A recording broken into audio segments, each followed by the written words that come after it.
Right, time for another head-to-head, but this time we're with some mid-spec utes. We've got a Mitsubishi Triton GLXR and a Kia Tasman SX. Now, these are quite affordable at 57 and 55 grand respectively. They both can haul a ton of payload, tow 3.5 ton, but we're going to find out how well they go off-road. So what we're going to be doing is starting with no assistance on, probably even in two-wheel drive. And then as we get stuck, we're going to keep winding on the driver aids to see how far we can go. Before we hit the tracks, we leave the tyres at factory pressures because we want to test these as they come out of the box. In our last video, there was a bit of a discrepancy between tyres, but what we can say today is that they are both on all-terrains, but they're a road-based all-terrain. So grip-wise, they should be pretty close. There are quite a few viewers who don't realise how powerful four-wheel drive is and how much more capable your ute is if you just bought a new one. Once we've got a little bit stuck in two, we'll go back and try 4 high and work our way through the modes until we can't get any further. All right, that's actually a bit of a surprise. I'm gonna roll into that a bit harder.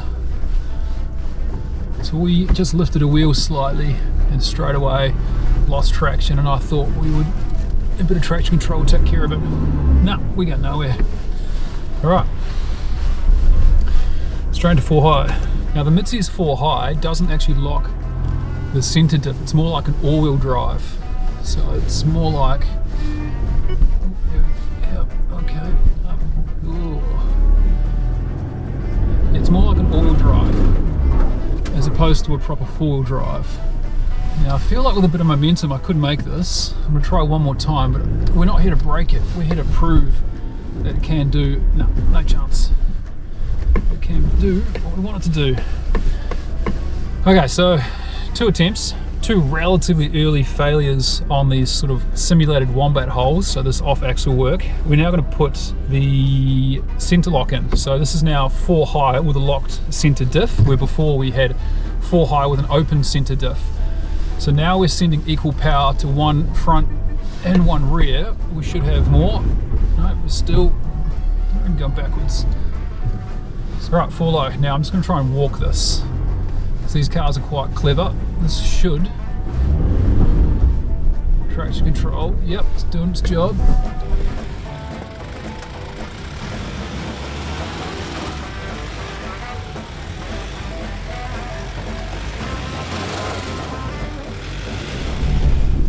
Now Mitsubishi's full drive system has been one of the best for a long time. Now I feel like a few other brands have been catching up, but that's still very impressive. Some of the newer cars, new Rangers, new D-Max would have done that just as easy, if not a little bit easier. But all we had to do there to make it up that first obstacle was work our way through the options, and only as far as 4 low. We didn't have to use any of the terrain modes. So it's a pretty good start. Let's try the Tasman. First thing I need to flag is the Triton spun its tyres a bit more in those wombat holes than I hoped for. So it's going to be a little bit harder for the Kia, but I've walked the track. It really shouldn't make much of a difference. Yep, look at that. Already got further than the Triton. Huh. Well, that's a surprise. We're already into the depths of the wombat holes in two-wheel drive. No. Okay. No, we're just going to dig a hole there. So I'm going to put it straight into 4 auto and see how we go on 4 auto. Huh. Well, I'm using less throttle and all I've got is 4 auto on, and this Kia Tasman just made light work of that, and it's basically on the same tyres. These are road bias all-terrains. That's quite astonishing what technology can do. I was talking to the guys. I felt like the rear diff locked and just pushed me through the last hole, even though I had it in 4 auto. So we're going to go in 4 auto again. The camera guys are going to keep an eye on it for me, and I'm going to pay a bit more attention to it and see if I can feel it. The other thing is the front air dam. It's not an air dam, it's there for pedestrian safety, but there's a sort of a front spoiler on this thing, and it caught on the way up. And that's going to be something anyone who's going off-road is going to have to think about.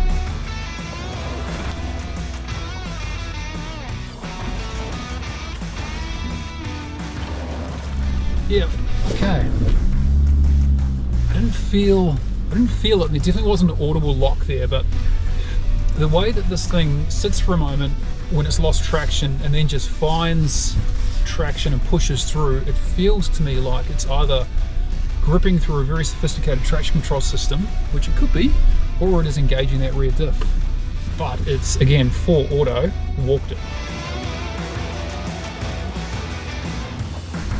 Right, well, the Kia made it look relatively easy compared to the Triton, so we're going to go to the next obstacle. This is a steeper climb with a hard turn out. The idea here is we're going to unload a tyre, or unload a wheel, and see if we can force traction and also check clearance. So there we go.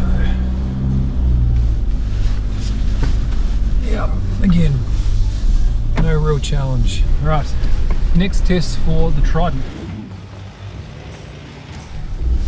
Okay, so straight away I've had to use steering to find traction.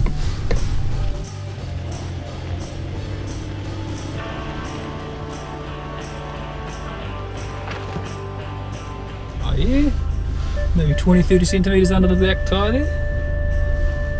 That's good. There we go, that's that front catching. Coming down this bank, we lifted a rear wheel a lot. We got through it okay, but I did catch the front, and I reckon we're going to catch the front worse going up, so I might have to back it out. Otherwise I might do a bit of damage to this thing.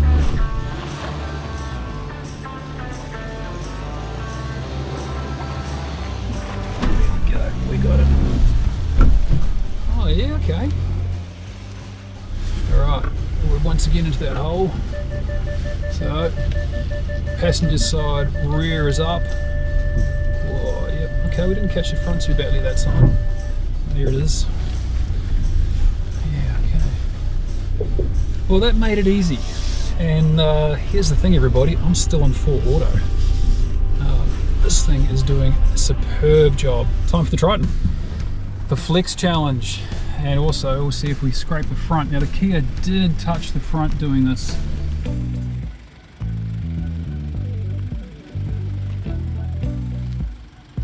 So we are on 3 wheels again, just tipping a little. Yep, nothing's catching. Now the Kia made it up, no problems with its 4 auto.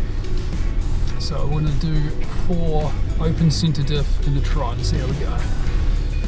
Alright, so we're back to 3 wheels on the ground. Alright, no go. Put it into 4 high with a locked center diff.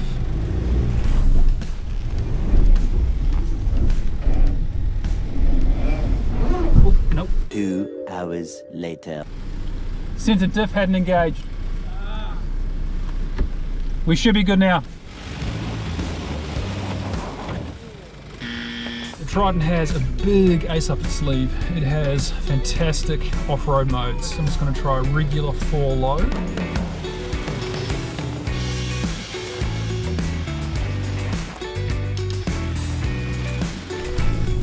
Yep, 4 low did the job.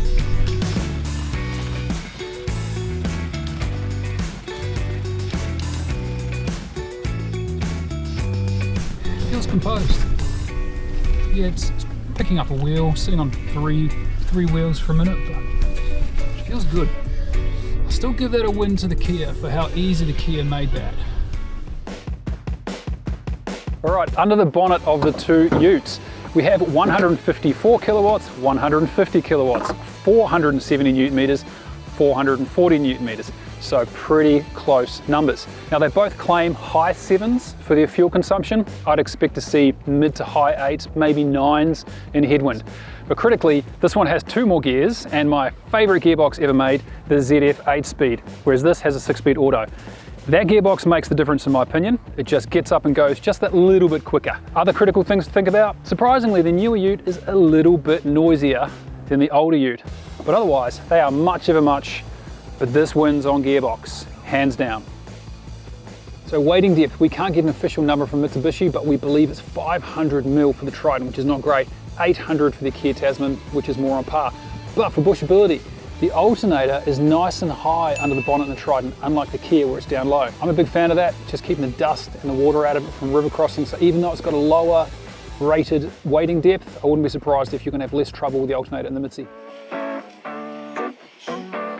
Right, so the interior of the Mitsi's good, but surprisingly feels dated. And this is only a 2-year-old platform for Australia. It does have a nice clear screen, although now smaller than most of its contemporary counterparts. It is high def, and I do think the reversing camera is solid. It's really easy to see where you're moving. What I do like about it though is that simplicity. And it just has big buttons for everything you want to find. The Kia, which I'll come to in a minute, you struggle sometimes to find the controls for things, whereas this, it's just much more intuitive. Now the steering has rake adjustability as well, so you can bring it out to you, which is great, or reach adjustability. And the seats are fantastic, cloth seats, so these are a lot more breathable and comfortable on a long drive. On the open road, it is not as planted as the Kia. It feels a little older, scuttles a bit more, the rear axle just a bit more lively. For a modern, or for any ute really, it's still not a bad thing, right? I've come a long way compared to the old days. All right, let's jump into the Kia. All right, so we're in the Kia.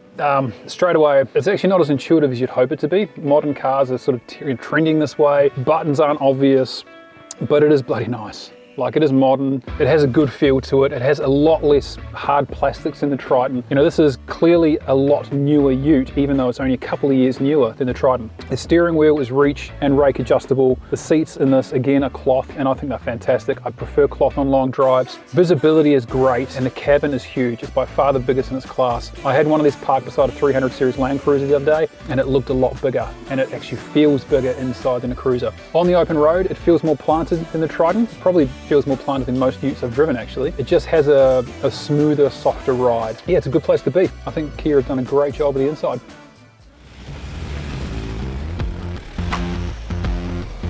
Now in terms of on-road comfort, it's the Kia again. The interior space in that and the ergonomics are fantastic, and the seats far more comfortable than what's in the Triton. In terms of towing capability, we haven't tested that, but both can take a ton of payload. Both can tow 3.5 tons, and both can do that while still maintaining a decent payload, so it's pretty equal there. In terms of price, 57, 55 grand, basically the same price.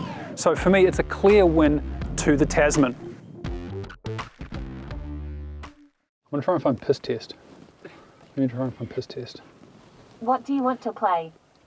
Piss test. Piss Test featuring Juicy J and Danny Brown by Such a tune. Such a tune.